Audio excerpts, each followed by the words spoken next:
Hi guys, welcome back to TechQ media.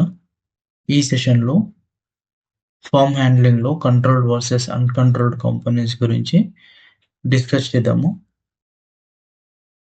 Controlled component. Before going to discuss about దీని గురించి discuss చేసే ముందు వెబ్‌సైట్‌లో గానీ,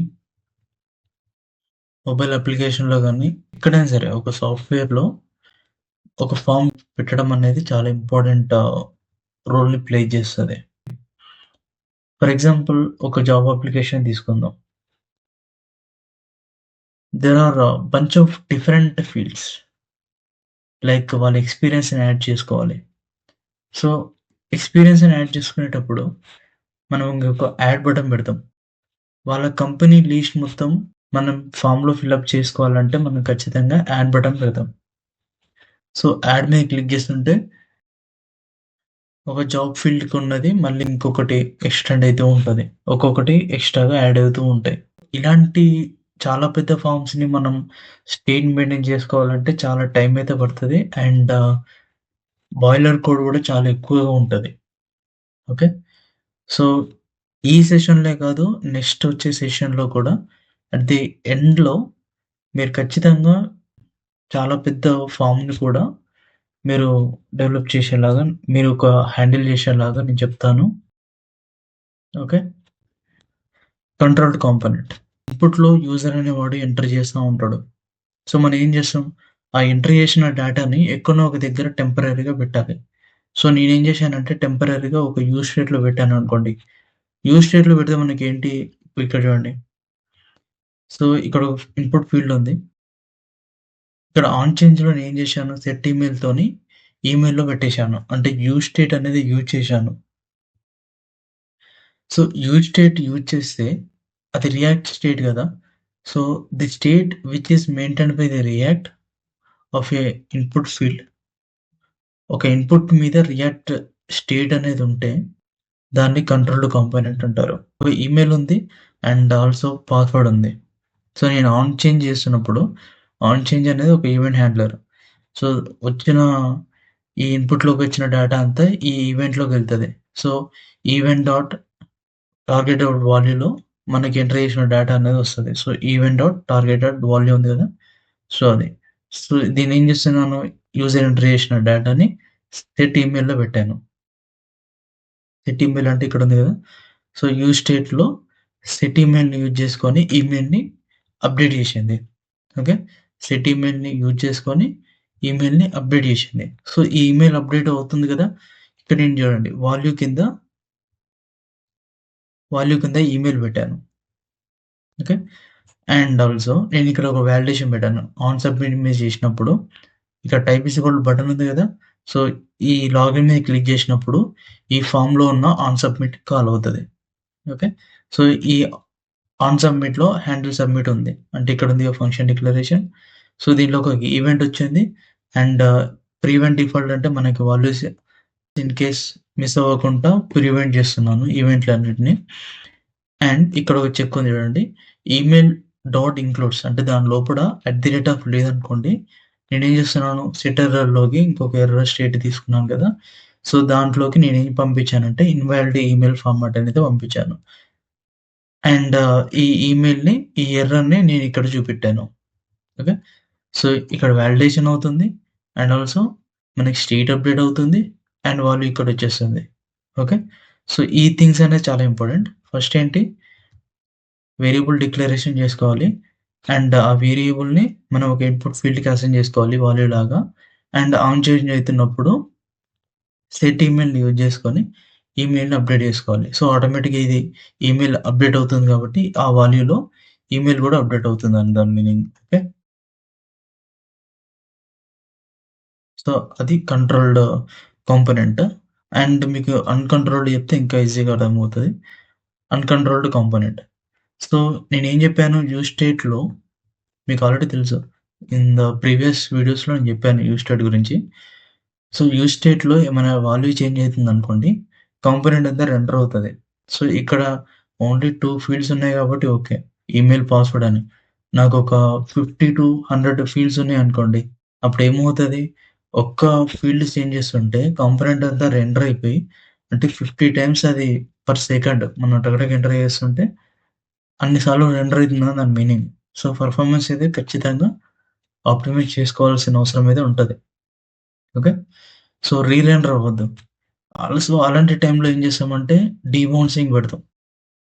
మనం యూజర్ ఎంటర్ చేస్తున్నప్పుడు సమ్ ఒక 1 సెకండ్, 2 సెకండ్స్ డిలే చేసి మనం వాల్యూమ్‌ని అప్‌డేట్ చేస్తాం.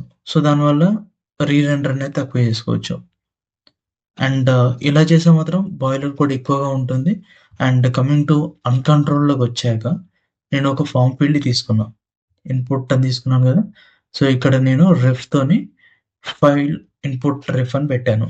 సో, ఈ ఫైల్ ఇన్‌పుట్ రెఫ్‌లో ఏముంది? యూజ్ రెఫ్‌తోని ఒక డిక్లరేషన్ ఉంది. అండ్ నేను ఫార్మ్ సబ్మిట్ చేస్తున్నప్పుడు file input dot current dot files లోపల ఉన్న 1 డాట్ నేమ్ దాని నేమ్‌ని ప్రింట్ చేస్తున్నా. ఆ ఫైల్ నేమ్‌ని. ఓకే. సో, దీన్ని యూజ్ స్టేట్‌తోని కూడా తీసుకురాదా అని మీరు అడగొచ్చు. యెస్. ఈ ఫైల్ ఇన్‌పుట్‌ని యూజ్ స్టేట్‌తోని కూడా తీసుకోవచ్చు. ఓకే. కానీ ఈ యూజ్ రెఫ్ వాడడం వల్ల ది మేజర్ డిఫరెన్స్ ఏంటంటే ఈ స్టేట్ అనేది రియాక్ట్ హ్యాండిల్ చేయదు. డోమ్ హ్యాండిల్ చేస్తది. ఈ వేరియబుల్ మాత్రం మళ్ళీ రీ-రెండర్ అవ్వదు. అంటే సో, నేను ఒక పీడీఎఫ్ తీసుకున్నాను. సో, పీడీఎఫ్ తీసుకొని ఒక ఫార్మ్ లాగా ఇన్‌పుట్ లాగా తీసుకున్నానంటే అది బేస్64 డేటాలో వస్తది. ఓకే. సో, బేస్64 డేటా అంటే చాలా పెద్ద స్ట్రింగ్ అది. కొన్ని థౌసండ్స్ ఆఫ్ లైన్స్ ఉంటాయి దాంట్లో. అంటే ఒక్కొక్క బైనరీ కోడ్ లాగా కన్వర్ట్ చేసుకుంటది. సో, అంత డేటాని నాకొక 100 ఫైల్స్ ఉన్నాయనుకోండి ఒక ఫార్మ్‌లో. అప్పుడేమవుతది? వెబ్‌సైట్ పనిచేయదు. అన్‌రెస్పాన్సివ్ అని వచ్చేసి బ్యాక్ ఎళ్ళిపోతది. సో, మోస్ట్ ఆఫ్ ది కేసెస్‌లో వాళ్ళ దగ్గర సఫిషియంట్‌గా మెమరీ లేదనుకోండి. సో, ఆ కంప్యూటేషన్ పవర్ సరిపోదు. సో, అలాంటి టైంలో మనం ఈ యూజ్‌రెఫ్‌ని వాడుకోవచ్చు. సో, యూజ్‌రెఫ్ వాడామంటే అన్‌కంట్రోల్డ్ కాంపోనెంట్ అయితే అంటాం. ఓకే. సో, గోయింగ్ ఫార్వర్డ్ మీకింకా బాగా అర్థమవుతది. నేను ప్రాక్టికల్ గూడా చూపిస్తాను. ఓకే. So, state management. కంట్రోల్‌లో మేనేజబుల్ రియాక్ట్. సో, కంట్రోల్డ్ కాంపోనెంట్‌లో మేనేజ్ చేస్తది రియాక్ట్ అనేది. ఇక్కడేమో డోమ్ చేసుకుంటది. ఓకే. పెర్ఫార్మన్స్ వైస్‌గా చూస్తే కంట్రోల్డ్ కాంపోనెంట్ అనేది చాలా టైమ్స్ రీ-రెండర్ అవుతది కాబట్టి పెర్ఫార్మన్స్ ఆబ్వియస్‌లీ తగ్గుతది. సో, అన్‌కంట్రోల్డ్‌లో బెటర్ పెర్ఫార్మన్స్ ఉంటది. ఎందుకు? డోమ్ హ్యాండిల్ చేస్తుంది స్టేట్ అంతా. సో, మల్టిపుల్ టైమ్స్ అక్కడ లోపల కాంపోనెంట్‌లో చేంజెస్ అయినా సరే this will not trigger once again. మళ్ళీ ట్రిగ్గర్ అవ్వదు. రీ-రెండర్ అవ్వదు. ఓకే. సో, దానివల్ల మనం పెర్ఫార్మన్స్ అనేది ఆబ్వియస్‌లీ ఇంప్రూవ్ అవుతది. ఓకే. యూజ్ కేస్ వాలిడేషన్ పెట్టుకోనికి చాలా ఈజీగా ఉంటుంది. And simpler forms third party integrations. So, ఇక్కడ వాలిడేషన్ పెట్టాడు. ఇక్కడ వాలిడేషన్ లేదు. ఎందుకంటే మనం దీనికి చెక్ పెట్టాలంటే చాలా కష్టం. ఎందుకంటే ఒక యూజ్ రెఫ్‌లో వాల్యూ తీసుకోవాలంటే use ref dot current dot value అని తీసుకుంటాం. So, little bit complicated comparing with use స్టేట్‌తోని. బట్ దీనితోని కూడా మనం వాలిడేషన్ అయితే చేసుకోవచ్చు. ఓకే. బేసిక్ ఎగ్జాంపుల్ అయితే లాగిన్ ఫార్మ్. ఓన్లీ 2 ఫీల్డ్స్ ఉంటాయి కాబట్టి you can directly use state. But coming to file upload అనేది బేస్64 డేటా వస్తది. సో, బేస్64 డేటా అనేది చాలా పెద్ద స్ట్రింగ్ కాబట్టి యూజ్‌రెఫ్ వాడుకోవడం బెటర్. సో, యూజ్‌రెఫ్ అనేది అన్‌కంట్రోల్డ్ కిందొస్తది. ఓకే. నేను ఎగ్జాంపుల్ చూపిస్తాను ప్రాక్టికల్‌గా. నాకు లెఫ్ట్ సైడ్‌లో వీఎస్ కోడ్ ఉంది. అండ్ రైట్ సైడ్‌లో 5173 పోర్ట్ పైన ప్రాజెక్ట్ రన్ అవుతూ ఉంది. So, coming to the example ఒక వేరియబుల్ తీసుకోండి constant name, set name. Okay. Use state ఇనిషియల్‌గా ఎంప్టీగా తీసుకున్నాను. And import use state. ఇందులో ఇన్పుట్ ఫీల్డ్ అండ్ వాల్యూ వచ్చేసి name and on change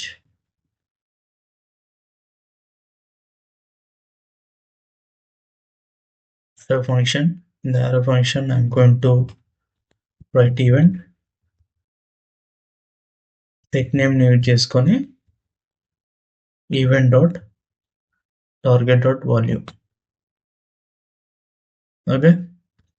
so yeah! ఒక బటన్ తీసుకోండి.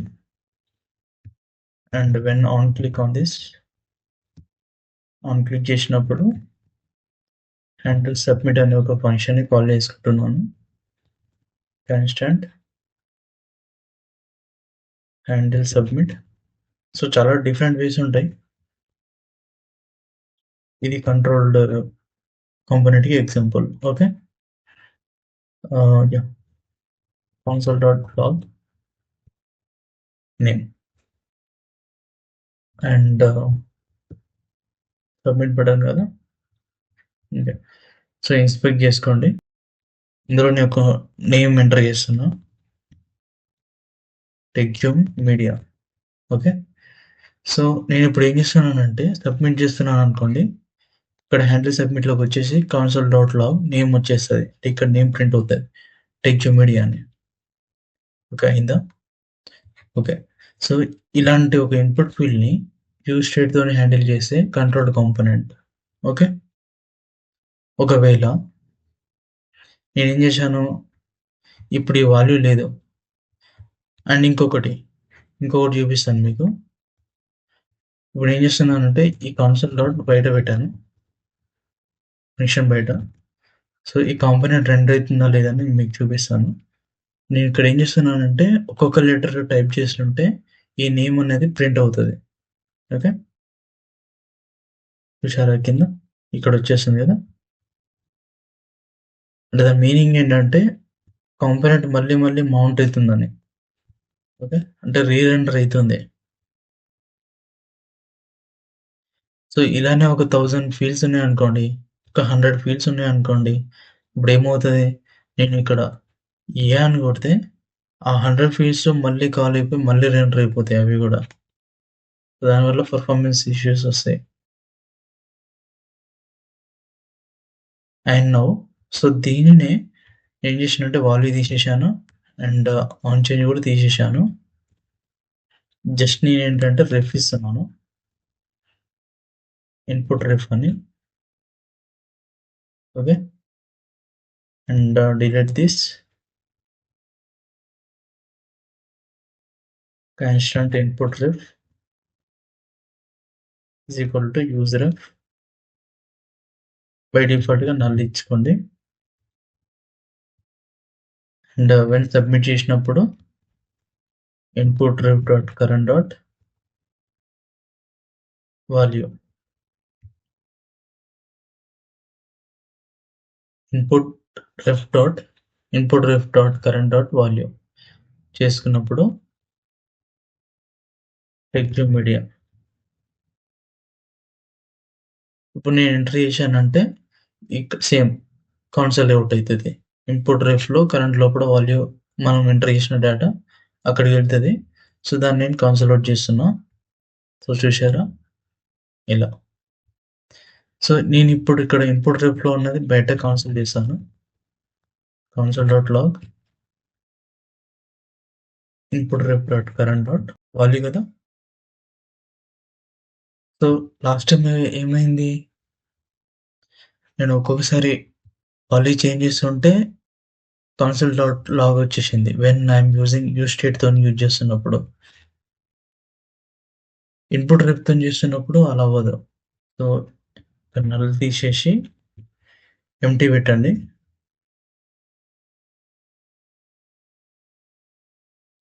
ఓకే.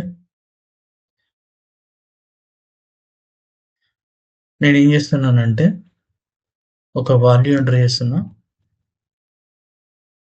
ఇప్పుడు ఆ వాల్యూ ఈ ఇన్పుట్ రెఫ్‌లోకి ఎళ్ళింది. కానీ నేను console.log చేసినప్పుడు ఈ వాల్యూ అనేది అంటే కాంపోనెంట్ అనేది మళ్ళీ రీరెండర్ అవ్వలే.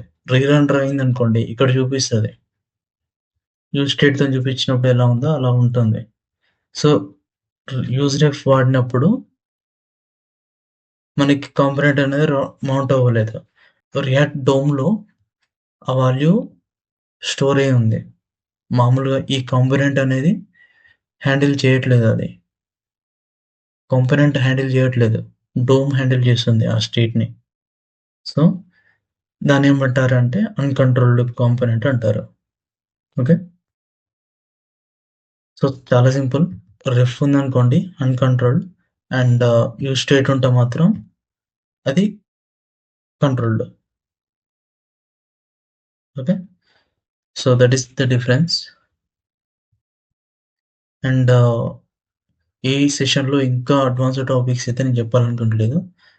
ఇంకా చాలా అడ్వాన్స్‌డ్ టాపిక్స్ ఉంటాయి ఫార్మ్స్‌లో. And going forward I will explain third party libraries గూడా చాలామంది యూజ్ చేస్తుంటారు. సో, అవి గూడా డీటెయిల్‌గా ఎక్స్‌ప్లెయిన్ చేస్తాను. Okay. And if you are not subscribed to our channel, please do subscribe and support. Then I will make more videos on React.js. Thank you so much.